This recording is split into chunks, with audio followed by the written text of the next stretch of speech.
Steve with Optimum Automotive here with another video. Today we're doing the Orange Bat. This is how I like to set it up. WRD says to set it up a little bit different than I do. They say to turn it this way. I kind of like the bat ears facing where I'm trying to cut. This cord is going to wrap around against the pinch weld on this side, so opposite of the arrow. And on the bottom, this one's gonna wrap opposite of the arrow also. I like to start in the top corner. You do have to move it 2 to 3 times when you start from here, but I find I get a better cut and less damage possibly on the A-pillars and the headliner. Again, I went ahead and wrapped it and didn't show you that part, but this top ear has to come down to the bottom corner, come out, go up and around, and this bottom ear comes in through here, through the bottom, up to the bottom ear. And then we'll go ahead and proceed with the cut. And hold on 1 second, let me get you an angle.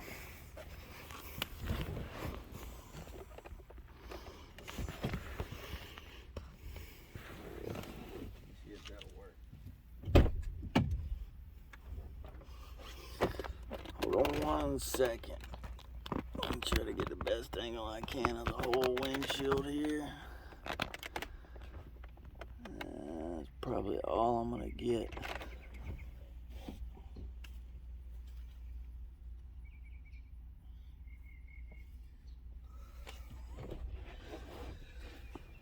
So again, I don't put the locking mechanism in. This is the locking mechanism that can lock the spindles.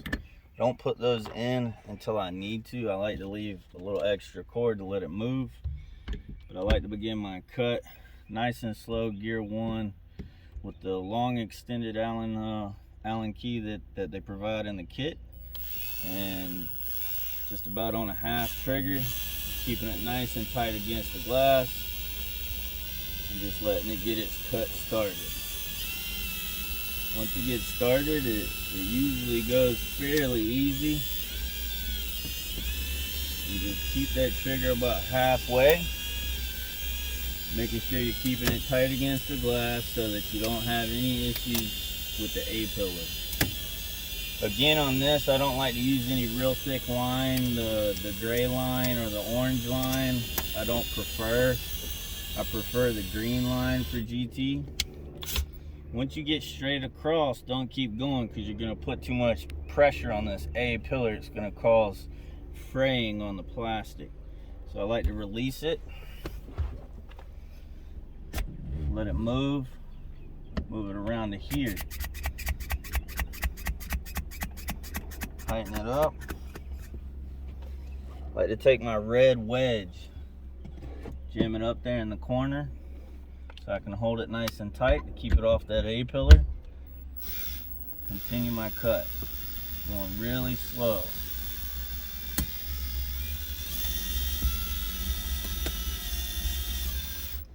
Once you get to the A-pillar or to the headliner, I jam it up in the headliner, help it make that corner, jam it here.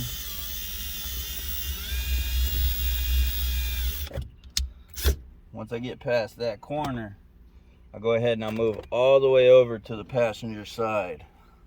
So I'm going to move the camera just a little bit to give you a little bit better angle.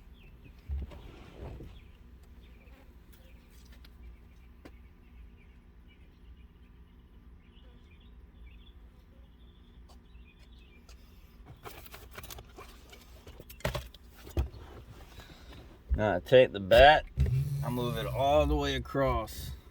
You don't want to be on the cracks because it can lose traction fairly easy. I usually put the bat about halfway down on the A-pillar. And you can either go ahead and finish your top cut or start cutting your bottom cut. I usually go ahead and finish the top cut. But I like to reel in my extra line here on the bottom. I do that so that my knot doesn't release. It gives me a couple wraps to keep my line good and tight. I go ahead and put my lock in. And I'm gonna go ahead and finish this top cut using my wedge to stay off the headliner. Across this top cut, it usually cuts a little bit easier, so you can run the drill at about 3/4 trigger and run it a little bit faster. I usually run it all the way over till there. Once you get to there, if you get past this straight point too far over this way, you put too much tension on the line and it can cause it to break.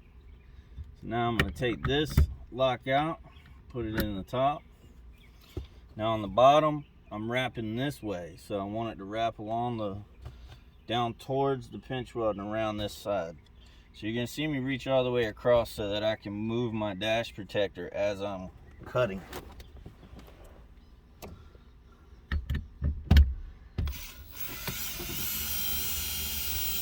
Keeping it tight.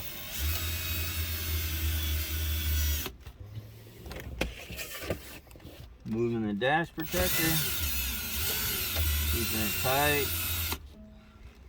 Moving the dash protector. Keeping it tight. Now usually you got to slow down right in the middle because that's where they join the seam together. Once you get past that, you can give about 3/4 trigger speed. Move the dash protector and just keep on rolling. Move the dash protector. Move the dash protector. Move the dash protector. And again, I like to put that dash protector in between the dash and the A-pillar so that the cord can make that rounded corner, not hit the A-pillar. Now on the bottom, you can cut past the straight mark because you have more line and more of an angle. At the top, you can't do that because you don't have as much of an angle. It gets really tight right in here because you lose your angle. So on the bottom, when you get to that corner, just go about half trigger. Let it get past that corner. Once you get past that corner, it can start going on up. Keep it tight against the glass. Keep your angle.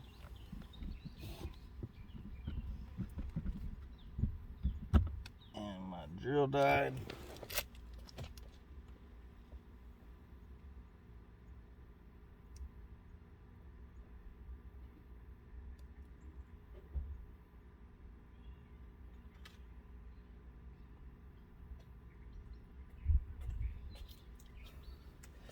That's all right. That's why you always keep extra batteries. So once I get to about right here, I can go a little bit further if I wanted to. I can take it on up. Once you get it about there though, you start to put way too much pressure on this A-pillar. So I don't like to do that. It can cause fraying on the plastic. So I like to release it. Take this off. I leave this anchor in place. I move this over here. Now I know this looks a little funny, but what I'm doing is I'm using this spindle as an anchor, and it creates my angle for me so that I can cut back around to the top.